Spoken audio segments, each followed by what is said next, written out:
What's up, YouTube? This is Too Raw for TV. So I want to give a big shout out to Klay Thompson of the Golden State Warriors for having a record-breaking night against the Houston Rockets. Klay Thompson scored 42 points on 12 of 19 shooting from the floor to go along with 7 rebounds in a 116-101 victory against Houston.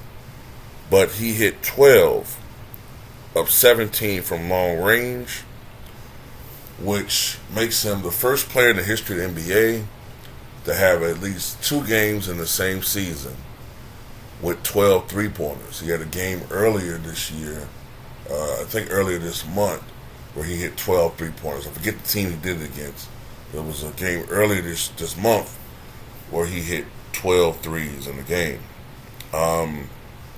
This comes after a disappointing loss to the Lakers, a game that was winnable for Golden State, but offensively, Klay and to a greater extent, Jordan Poole did not show up for Golden State. And, I did a video talking about that. Now,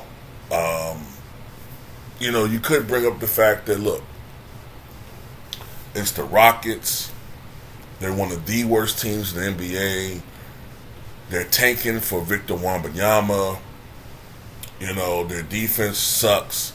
So, that's going to be easier looks for Klay. Yeah, I'll put that out there just to be a little bit fair, if not nitpicky.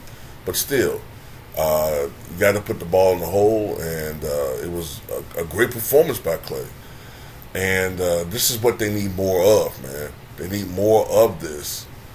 I'm not saying the guy going to hit 12 threes every night, but they just need a little bit more consistency from Klay. Jordan Poole was not spectacular, 15 points. I don't know. They're going to need these guys to step up a little bit more, man. They're going to need these guys to step up a little bit more. They just can't wait on Steph to come back and hope that he puts the team on his back and carry them into the playoffs. Now, with the victory, they eke back up to the 9th spot. So, they definitely want to at least stay in, the play-in, the play-in margin. But I know they preferably like to get up to the 6th seed. But I don't know if they're going to do that with their upcoming schedule. It's going to be hectic. What else I want to say? Look, I've been looking at Klay's numbers. And when I say numbers, I don't mean just his stats. I've been looking at where he's scoring the basketball since he's come back. And I've noticed that there's been a decline in his mid-range game.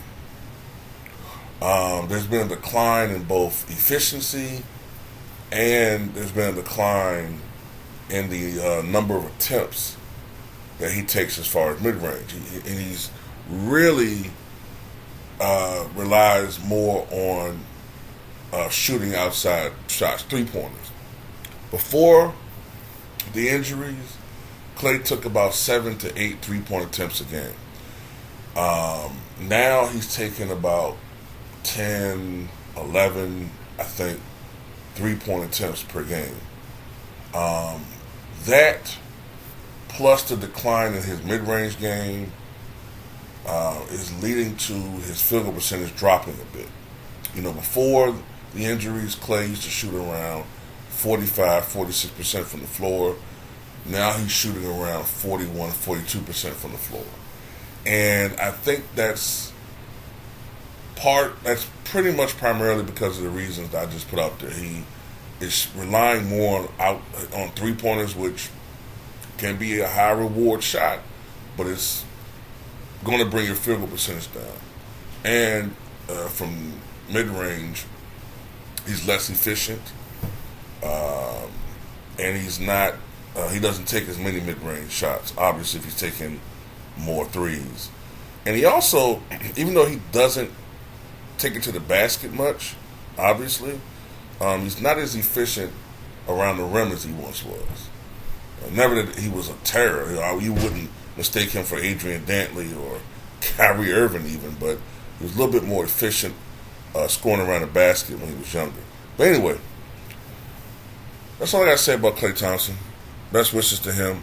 Tell me what you guys think.